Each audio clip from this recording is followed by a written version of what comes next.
Microsoft has made no bones about the fact that it needs to grow average revenue per user to continue to fuel its own growth. In the not so distant past, that goal would have been achieved by trying to get more customers to move to a more expensive subscription, such as E5 in Microsoft 365 land.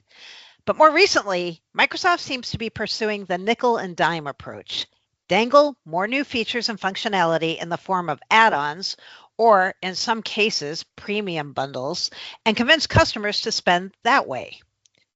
In Dynamics, the focus increasingly seems to be on the premium packages, which has some very big potential implications for customers. Luckily, we have someone here at Directions who can talk us through the more premium side of the Microsoft Dynamics world, which is what we're going to focus on in today's episode. Welcome to the Directions on Microsoft Briefing podcast. I'm Mary Jo Foley, the editor-in-chief here at Directions, and I'm your host for this series of podcasts, which are designed for those interested in the Microsoft Enterprise IT ecosystem. My guest today, in case you already didn't guess, is Directions analyst Andrew Snodgrass. Andrew covers business intelligence, enterprise resource planning, and customer relationship management, as well as aspects of licensing here at Directions. Before joining Directions on Microsoft, he was a vice president of IT for a global Fortune 500 company. Hi, Andrew, and welcome back to the podcast. Thank you very much. It's always a pleasure. Okay, for Dynamics newcomers and even for the old hands, let's set the stage. Microsoft has changed packaging and licensing models in Dynamics ERP and CRM countless numbers of times over the past decade plus, and countless is modest, I have to say.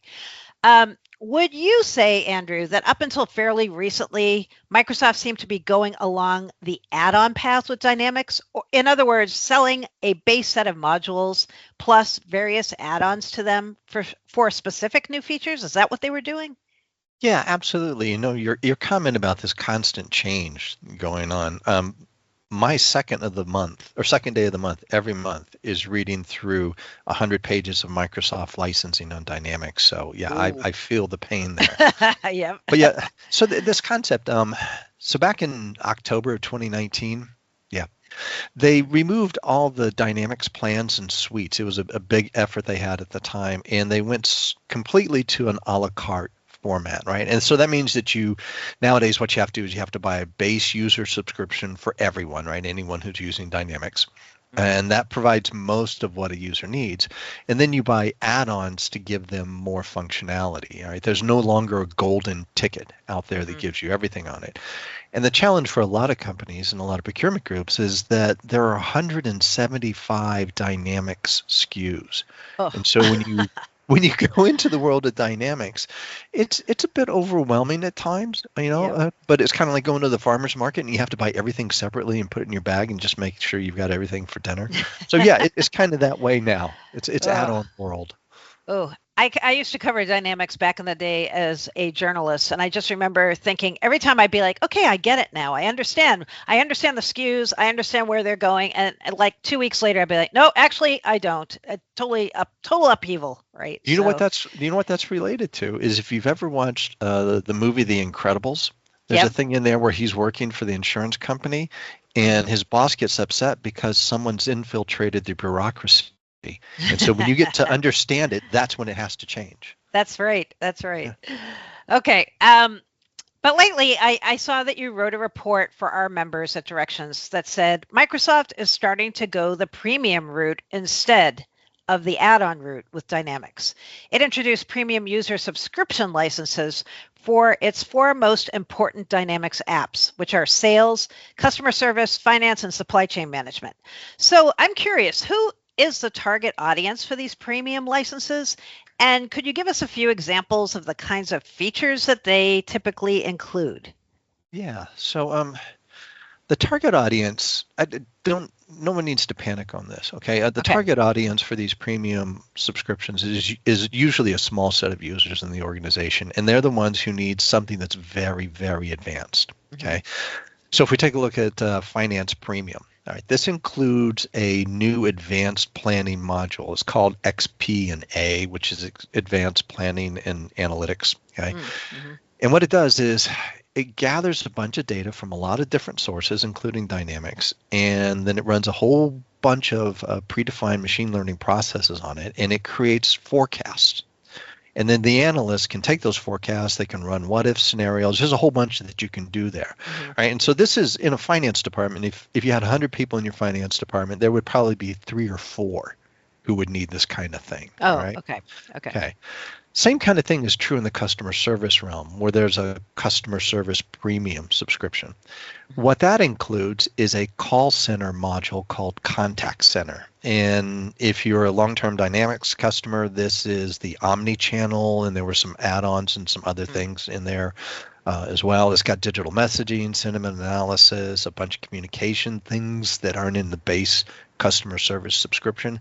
Again, you would usually have this for a group of your customer service agents who need this kind of capability. Now, you could go all in for your call center and give everybody this, but it'd be an expensive choice on this. So usually it's a certain number of people, and they're the ones who tend and curate social media channels. They're the ones that'll interface with users on Instagram or X or any other format like that. And that's what this gives them. It gives them those advanced capabilities. Okay. Yeah, I'm glad you brought up the price, because I was thinking, okay, these premium licenses have to be quite a bit more expensive than enterprise level licenses, I think. But as you're pointing out, you think? I do think so. And I also, but I also think there, as you're pointing out, there are benefits. Like, it's not all negative, that it's just like a big expensive bundle. Like, there's actually things that you do get that are important. Plus, Microsoft supports these directly. And if you're kind of a DIY type customer and you can cobble together external solutions and Microsoft Dynamics ones, or even Microsoft Dynamics 365 enterprise level add-ons and come up with the same thing, I'd still think it would be maybe less expensive to go premium, or not? It could very well. Yeah, absolutely. Okay. And so these things are expensive. Like if you take a look at the premium one, on retail in the U.S., finance is like around 185, I think, 165, 185 in that region. The finance premium is 310. Okay, and so it is a significant jump, and that's a monthly cost, right? So it's not quite double, but it feels like it at times, right? But these premium offerings, they do provide advanced capabilities, and sometimes you'll be able to go with a premium solution and replace something else that you have in the organization. Like a lot of finance groups already do advanced planning, and they probably do it with a third-party solution or custom apps, or heaven forbid with spreadsheets, right? So what you're going to get here is something where you've got these capabilities that are built into the system. Microsoft supports it, and it's always nicer to go to one person and one company to get support than trying to go with internal people and external people and third-party and everybody pointing fingers at each other, right? Right. As we used to call it, one throat to choke. Yeah, I was going to use that in today's world. I didn't know if I should. So I know. It's kind of an antiquated way of saying it's better to have one vendor to blame when things go wrong, right? Exactly. Yes. Yeah. Okay. All right. I'm going to take a quick break right now so I can talk about a series of podcasts we recorded last year here at Directions, specifically about EAs, or enterprise agreements. So we created a 6-part podcast series where we featured various members of our advisory services team, which is led by Dean Bedwell, and we talked all about the Microsoft EA negotiation process. So if you don't know Dean already, if you haven't been to a boot camp where he's been there, he spent 11 years at Microsoft managing the Canadian business desk, and he was responsible there for negotiating agreements with Microsoft's largest enterprise and public sector customers. So he definitely knows what he's talking about here. In our series, we discussed everything from project management to discovery, analysis, strategies for getting discounts and concessions, and negotiation levers. So whether you are brand new to the whole Microsoft EA world, or you're a veteran who wants to hear more about the tips and tricks that we have discovered over the years, you should definitely check out our EA negotiation podcast series. To find it, go to directionsonmicrosoft.com/podcast and listen to the full series for free. We've also got a deep dive explainer, if you prefer to read something, all about the Microsoft EA negotiation process. It also is available for free. You can check it out on our website at directionsonmicrosoft.com. All you have to do is go to the resources tab and you can read that or any of our other deep dive reports. All up, go to directionsonmicrosoft.com, or you can email info@directionsonmicrosoft.com to learn more about these and all of our other services. Okay, back to all the Dynamics 365 premium questions you might have, but were afraid to ask with Andy. Okay, during the break, you mentioned we need to clear up this concept of bundles, because I keep saying the word bundles. Some of these new premium subscriptions aren't really bundles, you told me. So what does that mean, and why is that actually important? Right. So, yeah, I kind of get, I don't know, ever since I've worked here, I've become very pedantic on words. And I look for hidden meanings in things that people write because they write with certain density and use certain words. It's because you read too much about licensing. That's what I blame. I'm not a conspiracy theorist, but I might be. No, I think I am. So what happened here was they came out with all these premium subscriptions. And a lot of places, a lot of people I know called them bundles. And that's okay for sales and customer service because they actually are, but it's not true for finance and supply chain. Okay. Okay, and the reason why is that a bundle is a way of purchasing multiple things to get a lower cost, right? Not because Microsoft's altruistic, it's because they want to sell you something, give you a discount, feel like you got something. So if you look at sales premium, okay, this is a bundle right now. It includes Sales Enterprise, and it includes an add-on that's already available separately called Sales Insight, right? And so if you buy Sales Insight and Sales Enterprise as Sales Premium, you get a discount instead of buying them separately. That's fine.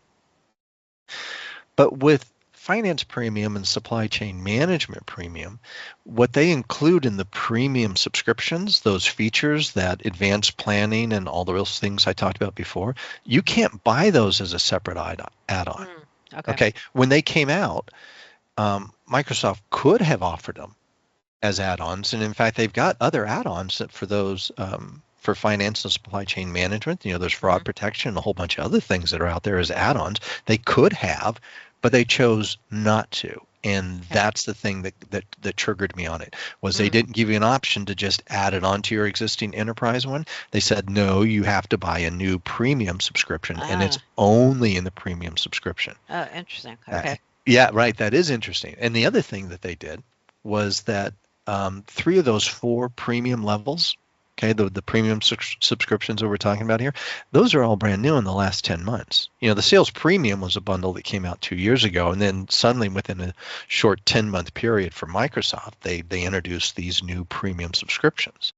And that lays the foundation for a premium strategy. All right? And this is where Microsoft starts releasing more and more new features that they only put into the premium subscriptions. Now, they're going to be high-end related features, and I'm not saying there's anything nefarious here, but it's designed to put more capabilities into a premium level so that more users will be pulled that direction.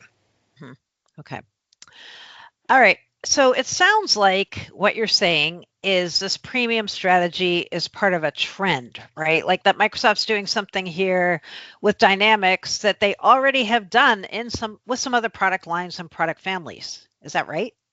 Oh yeah, absolutely. And so, I know I don't want to sound like a conspiracy theorist here, but I kind of am when it comes to Microsoft and licensing.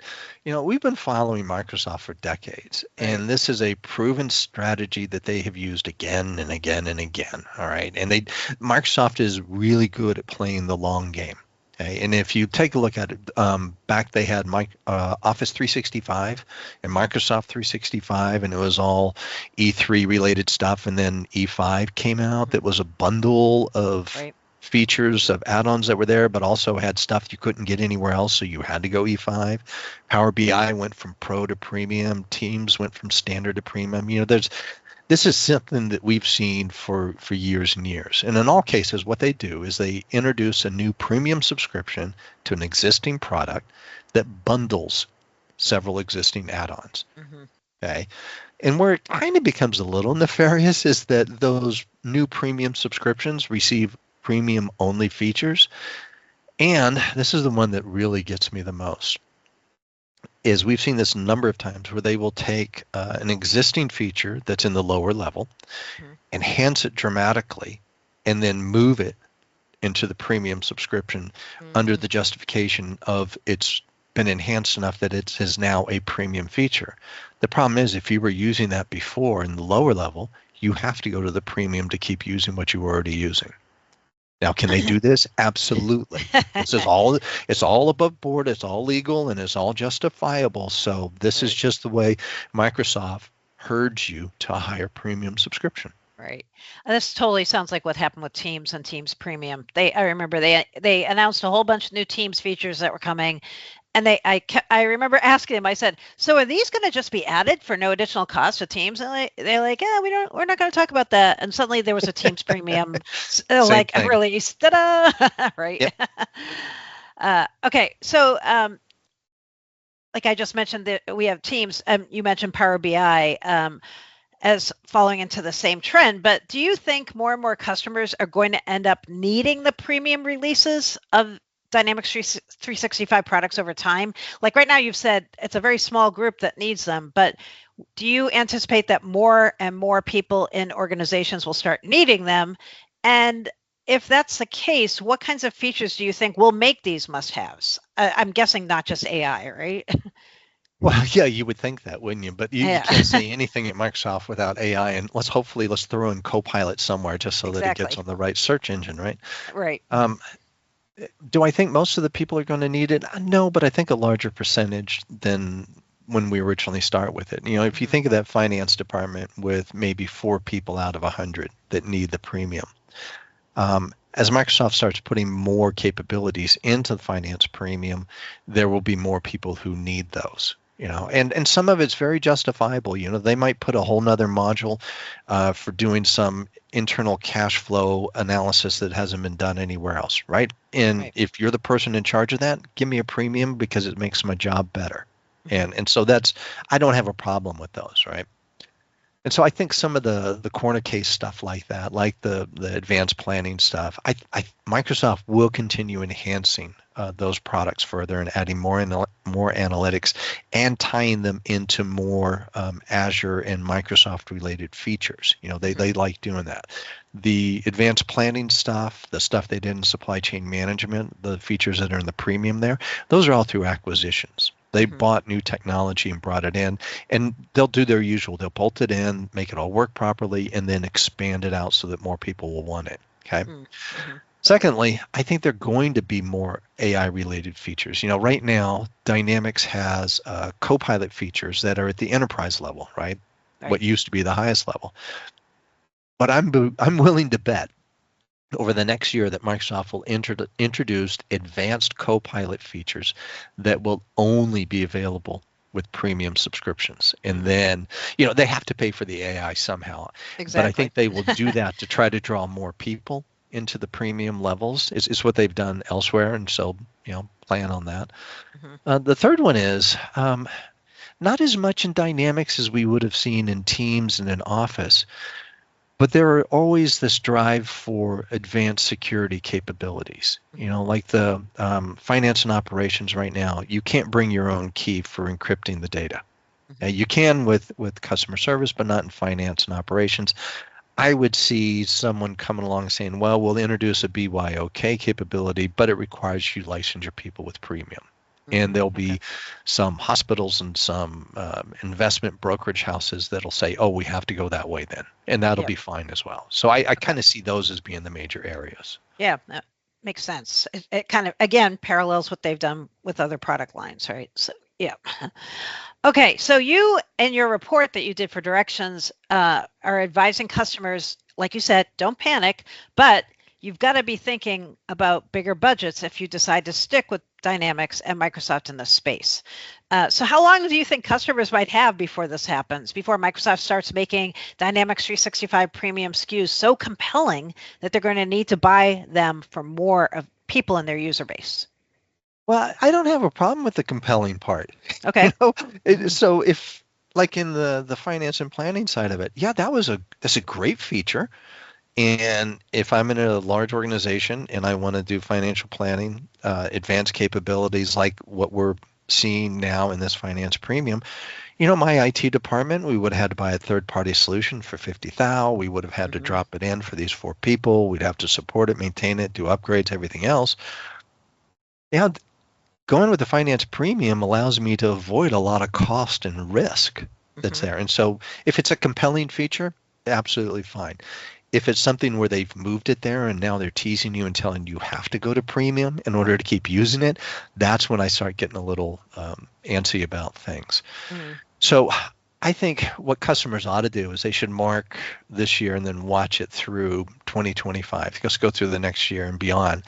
And we're going to watch as Microsoft puts more stuff into premium. And I'm going to track this on a chart so we can see it over Oh, time, nice. right? And I'll see the ones that they move from the lower levels. I'll see brand new things that they add in. But Mm-hmm. I think what they're doing, both positively and nefariously, is that they're pushing enterprise customers into premium. Yep. Okay. And I would suspect that customers over the coming years should start budgeting for at least a portion of their users going to premium, because it will become something you can't avoid at a certain point. Okay. Yeah. Great. Well, thank you so much, Andy. Always good to talk with you. And there's some good early warning indicators on here for you Dynamics customers.